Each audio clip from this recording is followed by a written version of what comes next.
ಭಗವಂತನ ಚರಣಕ್ಕೆ ಶರಣಾದವರು ಶರಣರು.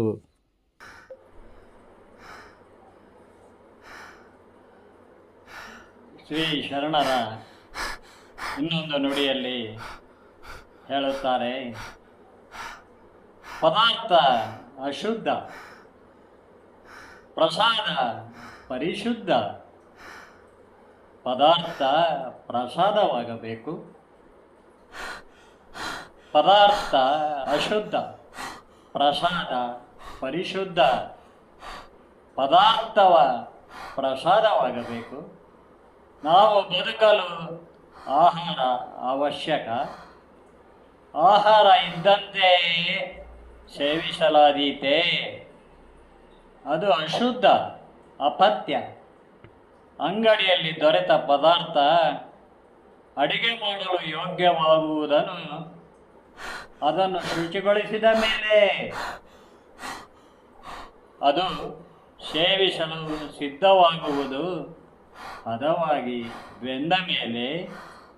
ಹೀಗೆ ಸಿದ್ಧವಾದದ್ದು ನಮ್ಮೊಳಗೆ ಪರಮಾಪ್ತನಾದ ಅಂತರಾತ್ಮನಿಗೆ ಮೊದಲು ಪ್ರಿಯವಾಗಬೇಕು. ಆಗ ಅದೇ ಪರಮಾತ್ಮನಿಗೆ ಅರ್ಪಿತವೂ ಆಗುತ್ತದೆ. ಹಾಗಾದಾಗಲೇ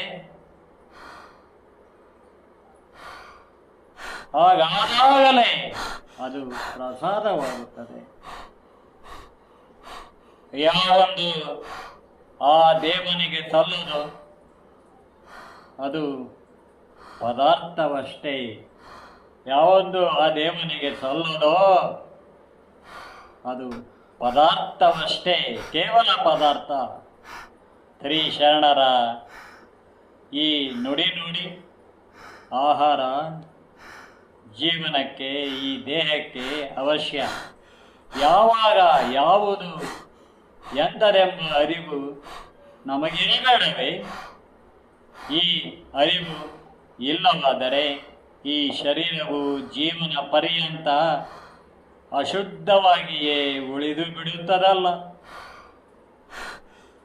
ನೋಡಿ ವ್ಯಾಖ್ಯಾನ, ಭುಕ್ತಿಯಂತೆ ಬುದ್ಧಿಯು ಅಶುದ್ಧ ರೂಪ ತಾಳುತ್ತದೆ. ನಾವೇನು ತಿಂತೀವೋ ಭುಕ್ತಿಯಂತೆ ಬುದ್ಧಿಯು ಕೂಡ ಅಶುದ್ಧ ರೂಪ ತಾಳುತ್ತದೆ. ಮನಸ್ಸು ಪದರದಲ್ಲಿರುತ್ತದೆ, ಚಂಚಲ. ಬುದ್ಧಿ ಅದರ ಕೆಳಗೆ ಇರುತ್ತದೆ. ಬುದ್ಧಿ ಅತ್ತಿತ್ತ ಹೋರಾಡುತ್ತದೆ, ಅತ್ತಿತ್ತ ಹೊರಳಾಡುತ್ತಿರುತ್ತದೆ. ಈ ಮನೋಬುದ್ಧಿಗಳು ಅನ್ನು ಹಿಡಿತದಲ್ಲಿಡುವುದು ಆತ್ಮಪ್ರಜ್ಞೆಯ ಒಂದು ಹರಿವಿದೆ ಒಳಗಡೆ. ಆ ಹರಿವಿನಲ್ಲಿ ಪರಮಾತ್ಮನಿದ್ದಾನೆ, ನಮ್ಮ ಜೀವಾತ್ಮನಲ್ಲಿ ಪರಮಾತ್ಮನಿದ್ದಾನೆ. ಅವನು ಎಲ್ಲವನ್ನು ಸ್ಥಿಮಿತದಲ್ಲಿಡುವುದನ್ನು ಅಲ್ಲಿ ನಾವು ಕಾಣುತ್ತೇವೆ ಅಲ್ಲವೇ? ಆದ್ದರಿಂದ ಆತ್ಮ ಜ್ಞಾನದಿಂದ ನಾವು ಪರಿಪಕ್ವವಾಗಬೇಕು, ಪರಿಶುದ್ಧರಾಗಬೇಕು. ಆಗ ಈ ಶರೀರವೇ ಪರಮಾತ್ಮನಿಗೆ ಆಪ್ತವೆನಿಸುತ್ತದೆ. ಅವನ ಪ್ರಸಾದದ ಫಲವೇ ಈ ಶರೀರ ಆಗಿರುತ್ತದೆ. ಬಸವಣ್ಣನವರು ಕೂಡ ಹೀಗೆ ಪದಾರ್ಥ ಭಾವ ಮೀರಿದವರು, ಪ್ರಸಾದ ರೂಪದಲ್ಲಿ ಜೀವನ ಅನುಭವಿಸಿ ಅನುಭಾವಿಗಳೇ ಆದವರು. ಬಸವಣ್ಣವರು ಕಂಡ ಆತ್ಮವು ಅದೇ.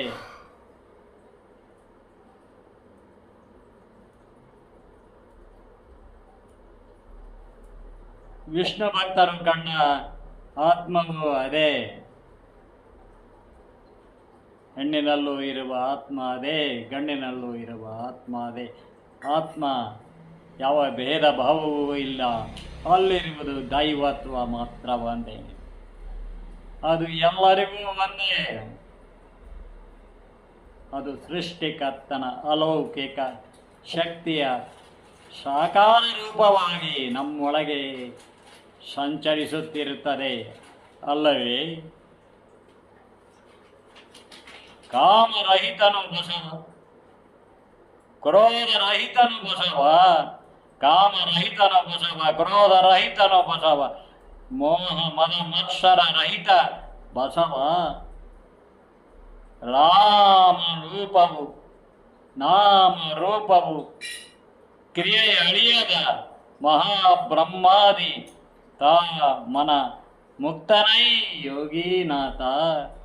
ಕಾಮರಹಿತನು ಬಸವ, ಕ್ರೋಧರಹಿತನು ಬಸವ, ಮೋಹ ಮದ ಮತ್ಸರ ರಹಿತ ಬಸವ, ನಾಮರೂಪು ಕ್ರಿಯೆಯ ಅಳಿಯದ ಮಹಾಬ್ರಹ್ಮಾದಿ ತಾ ಮನವ ಮುಕ್ತನೇ ಯೋಗಿನಾಥ. ನಾಮರೂಪವು ಕ್ರಿಯೆಯ ಅಳಿಯದ ಮಹಾಬ್ರಹ್ಮದಿ ತಾ ಮನ ಮುಕ್ತನೇ ಯೋಗಿನಾಥ. ಪ್ರಾಣವಿಲ್ಲದ ಪ್ರಾಣಿ ಜಗತ್ತಿನಲ್ಲಿಲ್ಲ, ಆದರೆ ಚೈತನ್ಯ ಎಲ್ಲವುಗಳಲ್ಲೂ ಇಲ್ಲ. ಅದು ಮನುಷ್ಯನಲ್ಲಿದೆ, ಅರಿತವನಲ್ಲಿದೆ ಆ ಚೈತನ್ಯ. ಇಲ್ಲದಿದ್ದವನಿಗೆ ಅವನೊಬ್ಬ ಜಡಚೇತನನೇ ಅಷ್ಟೇ, ಉಸಿರಾಡುವ ಜಡಚೇತನ ಪ್ರಾಣಿ ಅಷ್ಟೇ. ಅಂಥವ್ರನ್ನ ಹೇಗೆ ಬೇಕಾದ್ರೆ ಎಳೆದಾಡ್ಬೋದು, ಒಂದು ಜಡ ವಸ್ತುವನ್ನು ಎಳೆದಂಗೆ. ಅವರಿಗೆ ಆತ್ಮಜ್ಞಾನ ಇರಲ್ಲ, ಆ ದೈವಜ್ಞಾನ ಇರೋದಿಲ್ಲ, ನಾನು ತಪ್ಪು ಮಾಡ್ತಾಯಿದ್ದೀನಿ ಅನ್ನೋದು. ಅವರೊಬ್ಬರು ಜಡಚೇತನ ಪ್ರಾಣ ಅಷ್ಟೇ, ಉಸಿರಾಡುವ ಪ್ರಾಣಿ. ಒಂದು ನಾಯಿಗಿಂತಲೂ ಕೇಳುವವರು. ಅವು ಕೂಡ ಸಂಗೀತವನ್ನು ಕೇಳಿದ್ರೆ ಎಚ್ಚರಿಸುತ್ತೆ. ಪಶು ಪ್ರಾಣಿಗಳು ಕೂಡ ಸುಗಮ ಸಂಗೀತವನ್ನು, ಶಾಸ್ತ್ರೀಯ ಸಂಗೀತವನ್ನು ಕೇಳಿದರೆ ಅವು ಕೂಡ ಆನಂದ ಪಡ್ತವೆ. ಪಶು ಪ್ರಾಣಿ ಪಕ್ಷಿಗಳು ಕೂಡ. ಜಗತ್ತಿನಲ್ಲಿ ಎಲ್ಲ ಪ್ರಾಣಿಗಳಿಗೂ ಪ್ರಾಣವಿದೆ, ಆದರೆ ಚೈತನ್ಯವಿರುವುದು ಮನುಷ್ಯ ಪ್ರಾಣಿಗೆ ಮಾತ್ರ. ಈ ಚೈತನ್ಯವೆಂಬುದು ಆಂತರಂಗಿಕ ಜ್ಞಾನ ಜ್ಯೋತಿ. ಮನುಷ್ಯನ ಜೀವಿತದಲ್ಲಿ ಹುಟ್ಟಿನಿಂದಲೇ ತನ್ನ ಪ್ರಭಾವ ಬೀರತೊಡಗುತ್ತದೆ. ಅವನ ಪೂರ್ವ ಸಂಸ್ಕಾರದಿಂದ, ಅವನ ಪೂರ್ವಜನ್ಮದ ಸುಕೃತದಿಂದ. ಇಲ್ಲದಿದ್ದರೆ ಅದು ಇಲ್ಲ. ಆ ಭಾವನೆ, ಆ ಜ್ಯೋತಿಯ ಆತ್ಮ ಚೈತನ್ಯ ಅವನಿಗೆ ಆಗುವುದೇ ಇಲ್ಲ. ಅವನೊಂದು ಜಡಚೇತನದ ಪ್ರಾಣಿ, ಉಸಿರಾಡುವ ಪ್ರಾಣಿ ಅಷ್ಟೇ. ಹಾಗಾಗಿ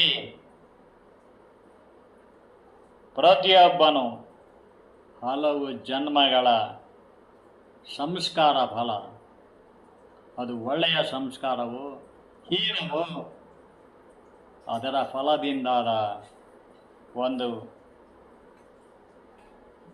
ಸ್ವಯಂಪೂರ್ಣ ಘಟಕನಾಗಿರ್ತಾನೆ. ಅವನು ನಿಜಕ್ಕೂ ಸ್ವಯಂಪೂರ್ಣ ಘಟಕನಾಗುವುದು ಆತ್ಮನಲ್ಲಿ ಪೂರ್ವಜನ್ಮದ ಅಥವಾ ಈ ಜನ್ಮದಲ್ಲಿ ಕಾಣುವ ದೈವಿಕವಾದ ಸಂಸ್ಕಾರದಿಂದ, ಸದ್ಗುಣದ ಸಂಸ್ಕಾರದಿಂದ. ಮೂರು ಗುಣಗಳಲ್ಲಿ, ಸತ್ವಗುಣ, ರಜೋಗುಣ, ತಮೋಗುಣಗಳಲ್ಲಿ ಸತ್ವದ ದೈವತ್ವದಲ್ಲಿ ಕಾಣುವ ಸಂಸ್ಕಾರದಿಂದ. ಹಾಗೆ ನೋಡಿದರೆ ಮಗುವಿನ ಮುಗ್ಧ ಮನಸ್ಸು ತೊಡೆದು ಈ ಪ್ರಪಂಚದ ಕೆಡುಕು ಕಣ್ಣಿಗೆ ಬೀಳತೊಡಗಿದಾಗಲೇ ಅದರೊಳಗಿನ ಚೈತನ್ಯ ಕ್ಷೀಣಿಸುವ ಸಾಧ್ಯತೆಯೇ ಇದೆ. ಆದ್ದರಿಂದ ಮಗುವಿನ ಮುಗ್ಧತೆ ತೊಡೆದು ಹೋಗುವ ಮುನ್ನ, ಅದು ಹೆಣ್ಣಾಗಲಿ ಗಂಡಾಗಲಿ, ಹೆಣ್ಣಾದರೆ ದೇವತೆ, ಗಂಡಾದರೆ ದೇವರು, ನಿಜಕ್ಕೂ ದೇವರು. ಆ ಮುಗ್ಧತೆ ತೊಡೆದು ಹೋಗುವ ಮುನ್ನವೇ ಅದು ಮಾತನಾಡಲು ಶುರು ಮಾಡ್ತದಲ್ಲ, ಆಗಲೇ ಆ ಮಗುವಿಗೆ ತಂದೆ ತಾಯಿಗಳ ಸಂಸ್ಕಾರ, ತನ್ನ ಸುತ್ತಮುತ್ತಲ ಇರುವ ಬಂಧುಗಳ, ತನ್ನನ್ನು ಮಾತನಾಡಿಸುವವರ ಅದು ಗಮನಿಸುತ್ತಲೇ ಇರುತ್ತದೆ. ಆದರೆ ಮುಖ್ಯವಾಗಿ ತಂದೆ ತಾಯಿಗಳು ಆ ಮಕ್ಕಳನ್ನು ಸಾಕುವ ಹೊಣೆ ಈ ಕಾಲಕ್ಕಂತೂ ಬಹಳ ದೊಡ್ಡದಿದೆ. ಶಾಲೆಗೆ ಮಕ್ಕಳನ್ನು ಕಳಿಸಿದರೆ ಅಲ್ಲೊಂದು ಥರ ಇಲ್ಲೊಂದು ಥರ ಇರುತ್ತೆ. ಆದ್ದರಿಂದ ಮಕ್ಕಳನ್ನು ತಿದ್ದುವುದು, ಸರಿದಾರಿಗೆ ಹಚ್ಚುವುದು ಅಷ್ಟು ಸುಲಭದ ಕೆಲಸ ಅಲ್ಲ. ಹಾಗಾಗಿ ಬಾಲ್ಯದಿಂದಲೇ ಉತ್ತಮರ ಸಂಘ, ಸರಿಯಾದ ಶಿಕ್ಷಣ ದೊರೆತರೆ ಈ ಆತ್ಮ ಚೈತನ್ಯವೇ ಪ್ರತಿಯೊಂದು ಜೀವಿಯ, ಹೆಣ್ಣಾಗಲಿ ಗಂಡಾಗಲಿ, ಅದರ ಆತ್ಮ ಚೈತನ್ಯವೇ ಸತತ ಸತ್ ಚಿಂತನೆಯಿಂದ, ಕಠಿಣ ಸಾಧನೆಯಿಂದಲೂ ಚಿನ್ಮಯ ರೂಪ ತಾಳುತ್ತದೆ. ಚಿನ್ಮಯಿ ಆಗ್ತಾಳೆ ಮಗ ಚಿನ್ಮಯಿ ಸ್ವರೂಪನಾಗ್ತಾನೆ. ಸಚ್ಚಿದಾನಂದವನು ಕಾಣುವಂತಾಗುತ್ತಾನೆ ಆ ಮಗು. ಇದೇ ಈ ಥರ ಆ ಮಗು ಪ್ರಾಯಕ್ಕೆ ಬಂದಾಗ, ಹದಿಹರೆಯದ ಪ್ರಾಯಕ್ಕೆ ಬಂದಾಗ ಅವನು ಹಾಗಿರುತ್ತಾನೆ. ಏನನ್ನು ಎದುರಿಸಬಲ್ಲ ಚೈತನ್ಯ ಶಕ್ತಿ, ಆತ್ಮಶಕ್ತಿ ಅವನಲ್ಲಿ ಇರುತ್ತದೆ. ಇದೇ ಇತರ ಪ್ರಾಣಿಗಳಿಗೂ ಮನುಷ್ಯನಿಗೂ ಇರುವ ವ್ಯತ್ಯಾಸ ಅಲ್ಲವೇ?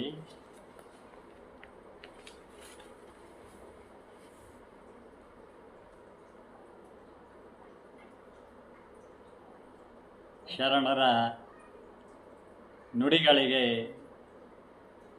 ನಾನು 80-90ರ ದಶಕದಲ್ಲಿ ಬರೆದ ವ್ಯಾಖ್ಯಾನವನ್ನು, ವಿಚಾರಧಾರೆಯನ್ನು ಓದ್ತಾ ಇದ್ದರೆ ಅವನ ಸಾಹಿತ್ಯ ಅವನಿಗಿಂತ ದೊಡ್ಡದು, ಅವನ ಕೃತಿ ರಚನಾಕಾರನಿಗಿಂತ ಅವನ ಕೃತಿ ದೊಡ್ಡದು ಎಂದು ಏಕೆ ಹೇಳುತ್ತಾರೆ ಜ್ಞಾನಿಗಳು,